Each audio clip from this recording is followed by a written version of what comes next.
Okay, today we are comparing and ordering rational numbers. And if we review what rational numbers are, they are all of our counting numbers beginning with 1, our whole numbers. When we add 0 to the counting numbers, they become whole numbers. And then all of our whole numbers and their opposites are integers. And so then the integers, if I include everything between the integers, which include all of the fractions and decimals, those are rational numbers. So we're talking about here comparing and ordering negative and positive rational numbers. So we did a little activity first, and we ordered our cards, and we talked about how to be able to compare and order rational numbers. They must be either all fractions to compare the fractions or all decimals to compare the decimals. So I'm going to open up this example.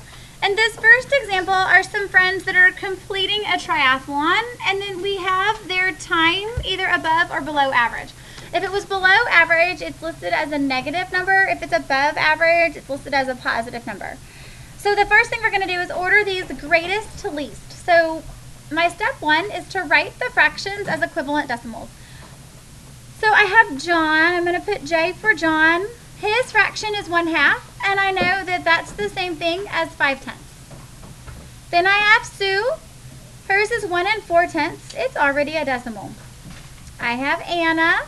Anna was -1 1/4. And this is a fraction I have memorized. I know it's 25/100. But if it's not a fraction I have memorized, then I want to remember my rule of the top dog goes in the house to divide the numerator by the denominator, and that gets me my equivalent decimal.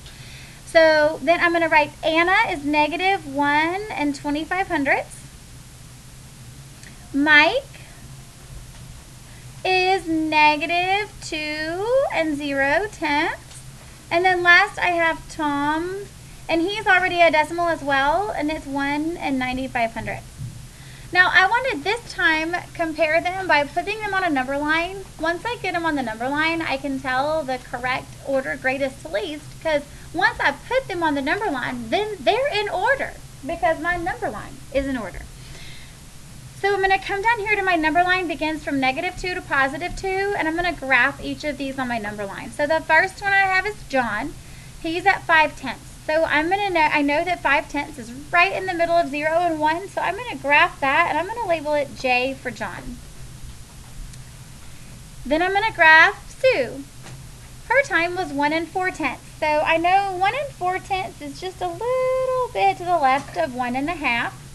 So I'm going to put an S there for Sue. Then I have Anna. She's -1 25/100. So if it's negative, I know it's going to be to the left of 0. Here's -1 and -25/100 more. Label that A. M is -2, which was Mike. And then T for Tom is 1 95/100. That's way over here, almost 2. And now, because I've graphed them on the number line, and my number line is in order least to greatest, my decimals are here listed least to greatest on my number line. So my directions are asking me to order them greatest to least. So that means that the greatest one has to be Tom because it's further to the right. So I'm going to list Tom 1 95/100 first because it's greatest. Then I have S for Sue, 1 4/10, must be next. Then I have J for John, and his time was 1/2. Notice how when I order them for my final answer, I'm writing the original form of the number. So if I've already changed it, like this one, to a decimal 5/10, then I'm going to write it back as its original form, 1/2. And then A was Anna, -1 1/4. Next is Mike, and his is -2 0/10. So then here is my answer of all of those numbers, rational numbers listed in order, greatest to least. And I used my number line to do that. So let's look at example 2 real quick. It says they're comparing bike times. their difference between each person's time and the average bike time makes up for the positive or negative, and order the bike times from least to greatest. So again, anything that's a fraction, I'm going to write as a decimal, or I could do the opposite. Anything that's a decimal, I could write as a fraction. So I'm going to change them into decimals. John is already at -1 8/10, so that's already a decimal. Sue is a whole number, so that's considered a decimal. Then I need Anna. Anna is 1 2/5. I know that's the same thing as 4/10, so I can also write it 1 4/10. If I wasn't sure, I could do 2 divided by 5, and I should get 0.4. Then I have 1 9/10, so that's the same thing as 1 9/10. And then the other one is, the last one, Tom, is -1 25/100, and his is already in a decimal. So I want the smallest one first. So out of these, I'm going to look at my 2 negative numbers first. I know they must be smallest because these are all positive, so they must be to the right of 0, and these are to the left of 0. So then I have to figure out which one of these two is the smallest. The smallest is going to be the one that's further away from 0 to the left.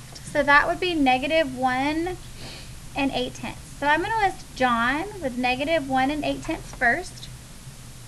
Then Tom must be next. Then I'm going to cross over 0 if I'm picturing my number line. Then I would have Sue. She's just 1. These are both greater than 1. And 1 4/10 is less than 1 9/10. So Anna. Oops, I want to go ahead and list it in its original form, don't I? And then Mike. And I want to list him in his original form also.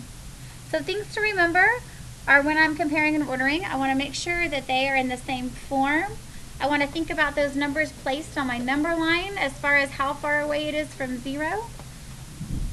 And then I can order them either least to greatest or greatest to least.